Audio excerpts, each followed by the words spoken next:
Saludamos a los miembros de nuestro panel que ya están acá instalados para poder profundizar en este tema de la seguridad, pero desde distintas perspectivas. Estamos con Margarita Saavedra, que es trabajadora social, miembro de la Fundación Mujer Levántate, donde lidera el programa intrapenitenciario y cuya misión es contribuir a la reinserción social de mujeres privadas de libertad. Su fundadora es la hermana Nelly León. ¿Cómo estás, Margarita? Muchas gracias por estar con nosotros. Muchas gracias por la invitación. También estamos con Felipe Arboe, ex senador, ex diputado, ex subsecretario de Interior y Seguridad Pública en los gobiernos de Ricardo Lagos y Michelle Bachelet, parte del directorio de Fundación Paz Ciudadana. Felipe, un gusto tenerte acá. Muchas gracias por la invitación.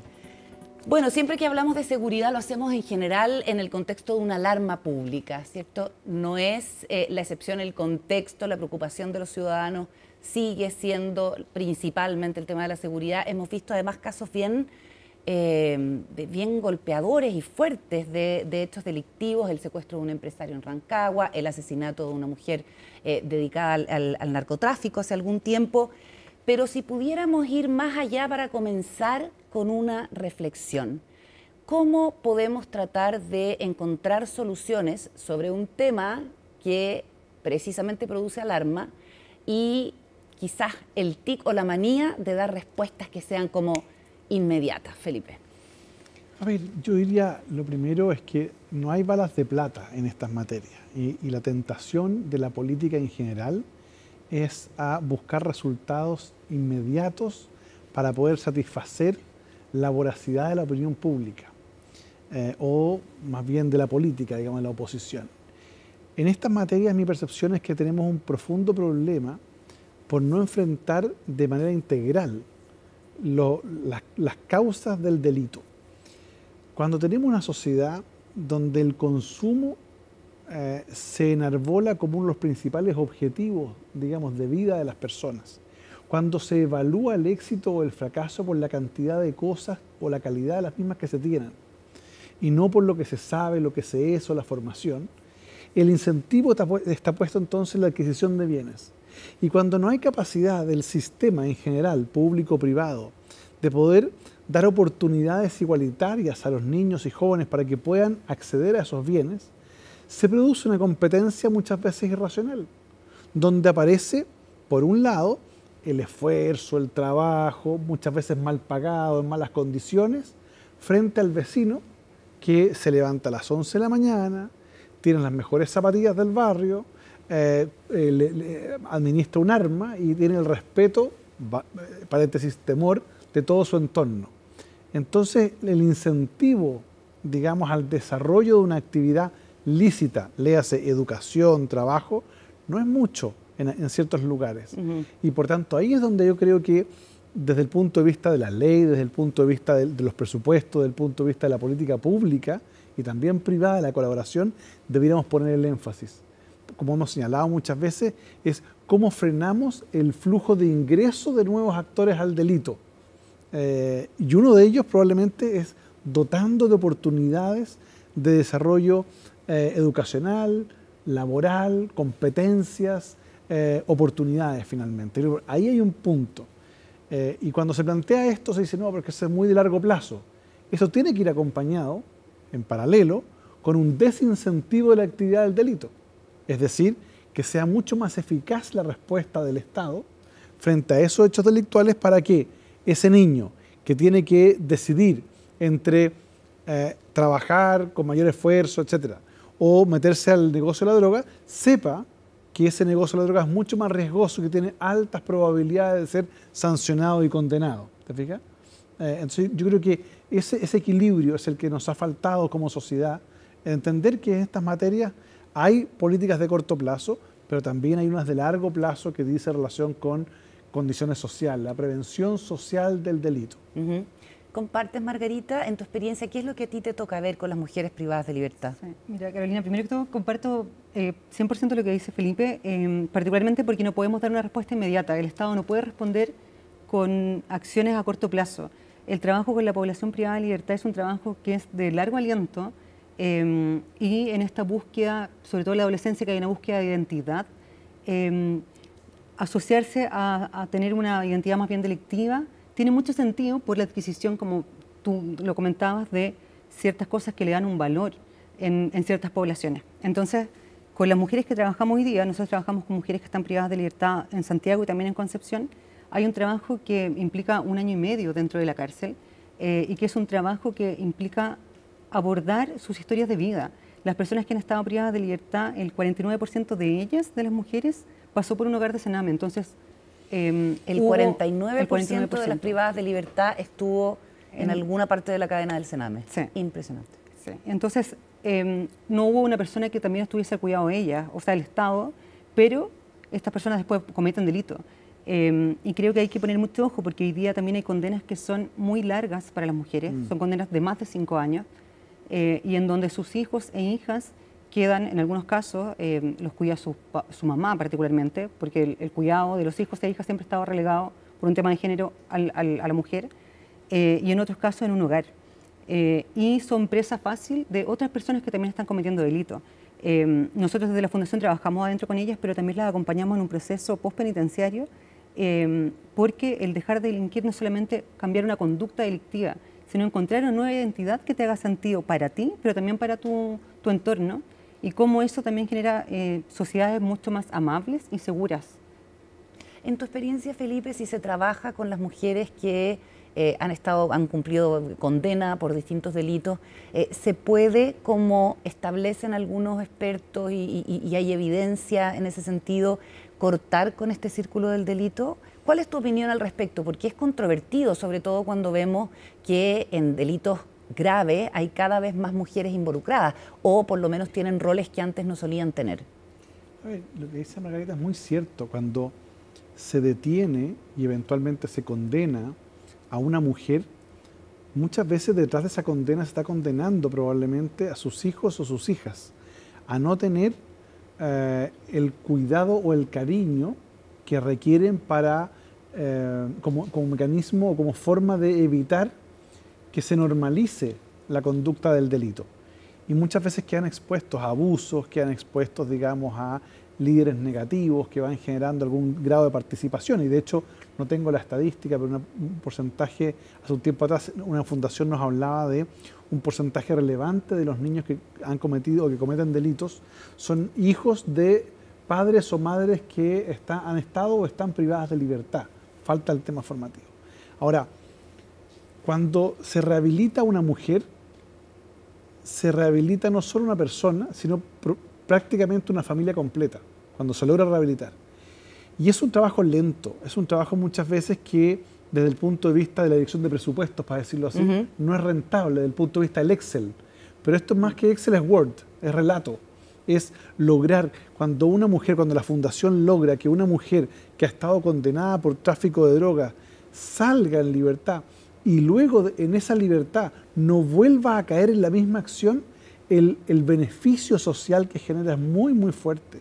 El beneficio familiar, el beneficio de entorno, porque se transforma en una líder positiva que desde una mala experiencia aprendió lo negativo que era y transmite, ya no desde la teoría, no desde el conservadurismo, no desde la sanción, sino desde la experiencia humana de haber estado lejos de su familia. Entonces creo que hay un énfasis muy fuerte. ¿Cuál es el principal problema que veo yo hoy día? Es que en general se produce una tremenda discriminación laboral a quien tiene antecedentes penales. Y el principal discriminador es el Estado. Así es. Yo fui uno de los promotores como parlamentario en su oportunidad, junto a Jorge Burgos y otros, de una ley para eliminar la prohibición que tienen el Estado de contratar personas con antecedentes penales. Ah, porque hay una prohibición expresa. Expresa. ¿Y por qué? Porque creemos que si el Estado de Chile, no es que se transforme en la cuna del empleo de delincuentes, pero si el Estado de Chile permite a aquellas personas que objetivamente se han rehabilitado tener un ingreso por la vía lícita, tú estás haciendo un tremendo aporte a la sociedad. Entonces, creo que hay que reflexionar respecto de eso. Y lo otro que creo también es que hay que mirar muy bien los entornos donde llega una persona que sale de la cárcel.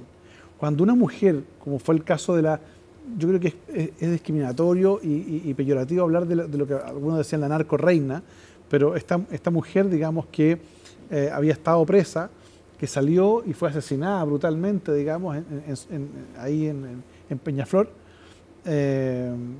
Ese caso probablemente es emblemático porque ella tiene, a la salida de su condena, un temor permanente de que lo que hizo dentro de la cárcel o lo que hizo antes y que le significó la caída en la cárcel le generaba una afectación de seguridad. Claro. La pregunta es cómo la sociedad garantiza que una vez cumplida la condena y si la persona demuestra ánimo de reinsertarse en la sociedad, no tenga ese tipo de venganza, ¿no? Claro. Porque también muchos de las mujeres u hombres que salen de la cárcel dicen, oye, si yo salgo me van a matar porque van a creer que yo hablé, porque cayeron estos otros. Entonces el riesgo para ellos o para su familia es tremendo. Sin mencionar siquiera las amenazas a las cuales están sujetos no solo los internos, sino también los gendarmes dentro de las cárceles y su familia. Margarita, hablábamos de este caso de Sabrina, Ina, esta mujer que tenía un liderazgo dentro de una banda de narcotraficantes. De hecho, su pareja, Antonia, también tiene un liderazgo dentro de otra banda de narcotraficantes. Pero esto significa una tendencia de que las mujeres estén teniendo más liderazgos en bandas delictivas o, como le leía a la hermana Nelly en una entrevista en The Clinic, siempre sigue habiendo un varón. Digamos, esto no es un cambio de tendencia, más bien una cuestión excepcional. Sí, sí, completamente de acuerdo, porque las mujeres por sí mismas no toman como liderazgo de bandas, sino más bien están asociados como a parejas, a padres, a un hermano, pero no necesariamente ellas inician su carrera delictual, por llamarlo de alguna manera, partiendo como siendo líderes de alguna banda. Más bien como que se va traspasando como de generación en generación, porque se va normalizando, como tú bien mencionabas antes, se va normalizando en la familia, que es la forma como de adquirir ingresos. Y quería también detenerme en lo que mencionaba antes, de cómo una persona que estuvo privada de libertad llega a ciertos entornos que no son seguros, pero cuando una persona está por un largo tiempo privada de libertad, se va asociando a pares obviamente criminógenos y también va adhiriendo a una subcultura delictual.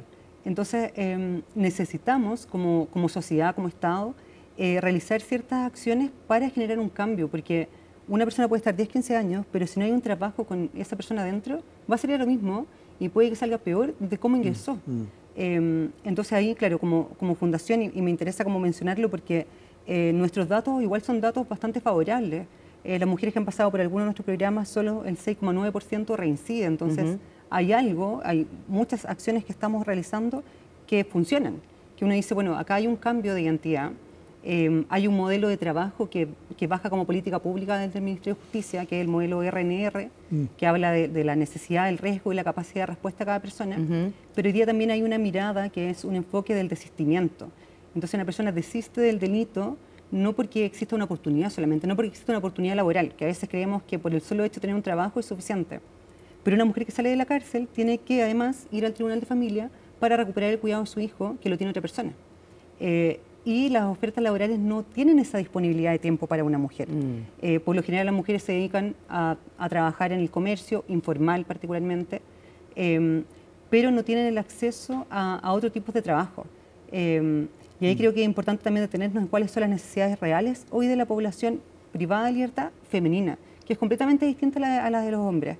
Hay un tema de género que es importante visualizarlo como política de gobierno, como política de Estado, y mirar cómo son las cárceles, si están adecuadas para las mujeres. Nosotras como fundación también hemos participado en estas mesas que nos han convocado, pero es distinto. Entonces es importante mirar cuáles son las necesidades de cada mujer y, como hablábamos anteriormente, cómo una mujer privada de libertad impacta también en sus hijos, que podrían ser personas que cometan delito el día de mañana. El 79% de las mujeres privadas de libertad en Chile están por casos de microtráfico, y hay que decir de todas maneras que el delito sigue siendo muy mayoritariamente masculino, menos del 8% de la población penal son mujeres, pero el impacto que tiene en sus hijos el hecho de que estén privadas de libertad es muy grande, y por eso hay proyectos de ley. Hay uno que ha estado avanzando que se llama Ley Sayén, para que las mujeres con niños menores de 2 años puedan cumplir su pena en libertad si son delitos menos graves, entiendo, y en otros países también se ha avanzado en una legislación así. ¿En otros países con hombres también se ha Colombia. En Colombia, perdón, sí, lo comentamos acá en el canal en algún momento.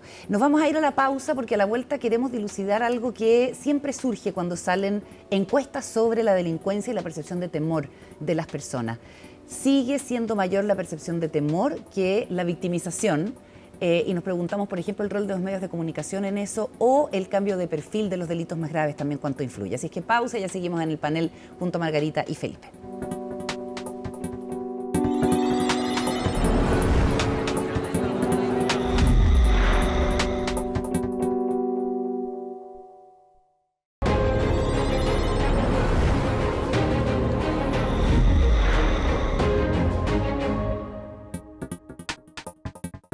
Estamos de regreso en Democracia, seguimos hablando sobre seguridad, un tema que tensiona a las democracias en todo el mundo porque frente a la demanda de los ciudadanos muchas veces se toman medidas autoritarias y se elige a gobernantes que se apartan más bien de los cánones y de los estándares democráticos. Estamos en el panel con Margarita Saavedra, con Felipe Arboe y quisiera preguntarles qué opinan de esto que parece que es un fenómeno global donde también cunde el populismo penal que sabemos suele no resolver los temas de fondo, al igual que el tema de la mano dura. Felipe. A ver, yo diría que este es un tremendo tema. Las democracias, particularmente latino y centroamericanas, se encuentran, a mi juicio, bastante amenazadas por la incapacidad que los ciudadanos advierten de poder garantizar condiciones mínimas de seguridad, de tranquilidad, de orden.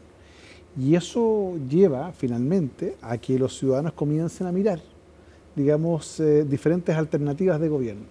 Pero cuando ya la alternancia en el poder se transforma en hábito, los ciudadanos comienzan a reflexionar que el problema no está en cuál coalición política gobierna, sino se empiezan a cuestionar el régimen democrático, la democracia liberal, como la conocemos en el Occidente, que sea capaz de resolver estos problemas. Y ahí vienen estos populismos, ¿no? Los Bukele, en su oportunidad los Uribe, que incluso Sarkozy, que hicieron campañas muy fuertes marcadas con la mano firme, la mano dura, ¿no es cierto? Y no es descartable que en Chile tengamos prontamente algo parecido, digamos.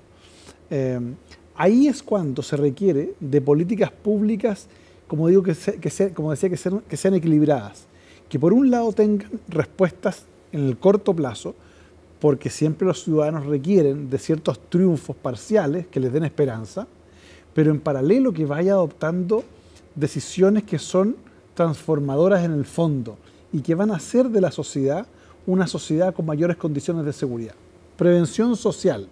¿Cómo somos capaces, como decía antes, de evitar que nuevos actores ingresen en el delito? Eso es educación, eso es empleabilidad, eso es cariño. ¿Infraestructura? Segundo, prevención situacional, es decir, creación de entornos que no sean guetos donde el Estado no puede entrar, donde no hay satisfacción de necesidades y donde adicionalmente se crean entornos inseguros.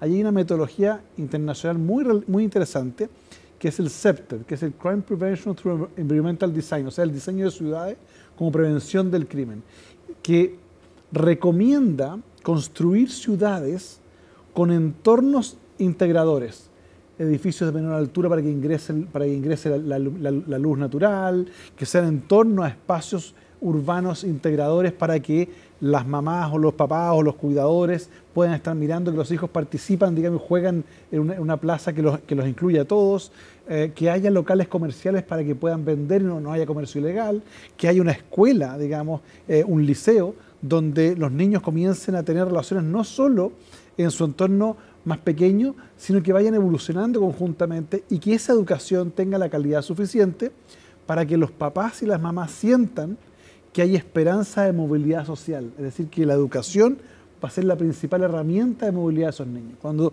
tú creas esas condiciones, está dando una respuesta adecuada. Todo esto es lento, pero necesita decisiones permanentes como políticas de Estado.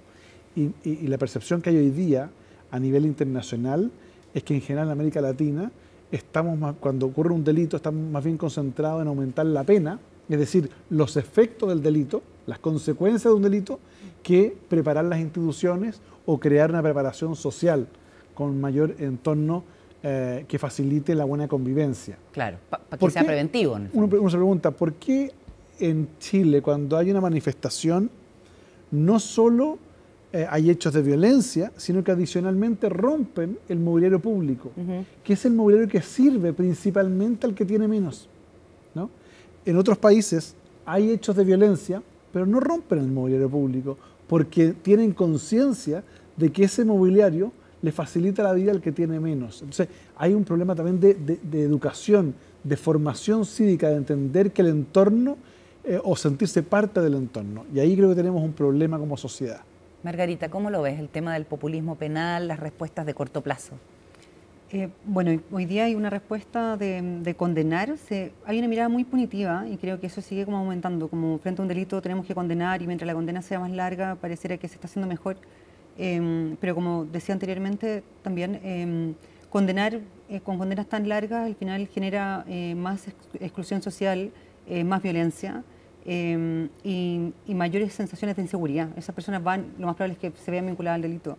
Y quería comentar que el año 2020, a raíz del COVID, se dio un indulto conmutativo en donde muchas personas salieron de las cárceles y en algunos casos, algunas estaban con medida alternativa, a las 10 de la noche tenían que marcar por una aplicación que no era este grillete que típicamente usan, sino más bien era una aplicación por teléfono.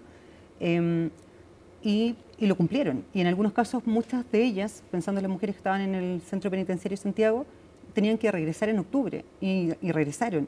Y posterior a eso salieron con libertad condicional. Entonces, creo que es importante también mirar estas penas alternativas en donde muchas personas la cumplen.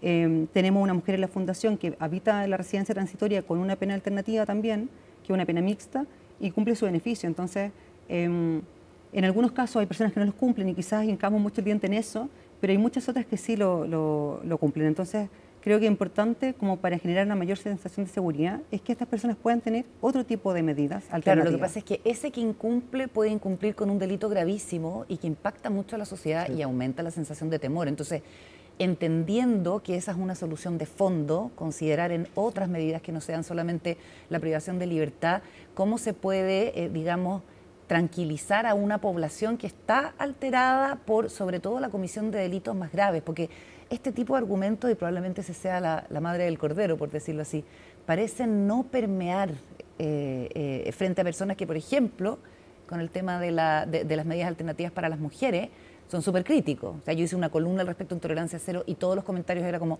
ni una posibilidad de ningún cambio de condena ni de salida alternativa, nada. Pareciera que la gente está particularmente desconfiada con nada que no sea la mano dura. ¿Cómo? Claro, yo creo que también es importante mostrar estos casos que son exitosos, porque se hace mucho ruido frente a los casos que no responden, como alguna libertad condicional, que era lo que comentábamos anteriormente, pero hay personas que se lo cumplen. Entonces, si mostráramos esos casos, quizás la sensación, la sensación como social podría ser como, bueno, parece que esto sí funciona.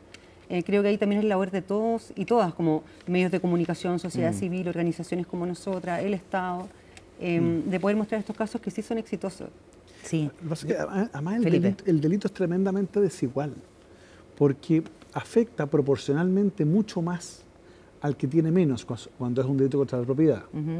Lo digo porque una mamá, un papá, un tutor, un abuelo, que ha hecho un esfuerzo por comprarle un computador a su hijo, hija o nieto para estudiar y resulta que le roban el computador, esa familia tiene que seguir pagando las 20 cuotas que le quedan de un artículo que no tiene, claro, y que no va a poder reemplazar. Entonces, claro, proporcionalmente es muy fuerte, pero adicionalmente ocurre que la familia comienza a trabajar con miedo, porque la persona que tiene la posibilidad de ir a trabajar y en su casa hay personal que cuida a sus hijos, o tiene alarma, o tiene una reja fuerte, o vive en un barrio con más seguridad, puede trabajar tranquila. Pero una mamá que es jefa de hogar, que tiene que salir a trabajar incluso como asesora del hogar puertas adentro, y tiene su hija chiquitita o sus hijos chicos, que sabe que tienen que caminar todos los días a la escuela y vuelta, y sabe que en el entorno vive gente que hace del delito la actividad habitual y no tiene alarma, no tiene personal, su red de apoyo es básica. Bueno, esa gente vive con un miedo permanente. Entonces, ahí es donde la sociedad tiene que organizar la fuerza pública preventiva en esos barrios principalmente, para que la gente sienta que puede ir a trabajar tranquila, teniendo cierto grado de seguridad que no va a poder pagar, pero que es rol del Estado. Entonces, ahí hay un punto que yo creo que lamentablemente no se ha aplicado de buena forma. Que es disminuir la brecha, o sea, poner disminuir la brecha. Porque una sociedad con miedo es una sociedad menos libre. Y creo yo que, sobre todo cuando vemos la última encuesta de la Fundación Paz Ciudadana, nos señala que el 65% de las personas estaría dispuesta a limitar su libertad para obtener más seguridad. Estamos un paso más allá, creo yo. Y eso es complejo porque se está denotando, como decía al principio, que la ciudadanía está percibiendo que sus autoridades, cualquiera sea el color político, no tienen la capacidad de resolver un tema básico como es la seguridad/libertad. Claro. Hablemos del rol de los medios de comunicación. Obviamente nosotros como medio también tenemos que hacernos cargo, porque son señalados como los grandes responsables con la exhibición permanente de delitos y de crónica roja, de que haya una diferencia entre victimización y sensación de temor, y la gente piense que vivimos en una realidad delictual que en realidad no es así. ¿Qué les parece esta problemática? Claro, ahora cuando hablaban anteriormente de Sabrina, y también se le llamó como es la TikToker, la influencer, ¿cierto? Sí. Claro, hay un nombre que se le indica y también se etiqueta a esa persona. Y detrás de esa persona también hay un hijo, que creo que es importante como tener también precaución y cuidado con cómo mencionamos, porque ella no es la narco reina, sino más bien es Sabrina, que estuvo vinculada al delito, que debe tener una historia de cómo llega al delito, que creo que es importante también. No la conocemos, pero uno podría como presumir que podría haber ocurrido en su historia. Murió de 24 años. Claro. Y creo que es importante no etiquetar, no debemos etiquetar y es como se perciben las mujeres, por lo menos privadas de libertad, es como, ellas sienten que se les indica como una delincuente. Y por tanto no van a poder conseguir trabajo, y eso ocurre, o sea, en muchas ocasiones te piden certificado de antecedente y con antecedente no puedes trabajar, entonces poder entender que no es solamente una persona que cometió un delito, sino que tiene una historia, que tiene una familia, poder mencionarla de otra manera, no generalizarlas en bandas, por ejemplo. Creo que no le puede dar otro nombre a ellas. Y creo que eso es parte también de los medios de comunicación, es importante como mostrar eso y tomar en cuenta como estas otras mujeres que han hecho una vida distinta. Y ahí tenemos muchas mujeres que han pasado por el programa y quizás otras mujeres que también conocemos. Ejemplos de reinserción. Ejemplos de reinserción. Felipe. Ay, a mí me tocó estar en el lado del gobierno su minuto y observar, digamos, el tratamiento mediático del delito. El delito es un buen negocio para mucha gente, no solo para el delincuente, sino en general para aquellos que participan activamente en la industria de seguridad privada. No es casualidad que sea una industria que tiene más de 200.000 empleos, mueve, digamos, estamos hablando de cifras superiores a $200 millones al año, un crecimiento de 2 dígitos, es un buen negocio. Pero también para algunos medios de comunicación es un buen negocio.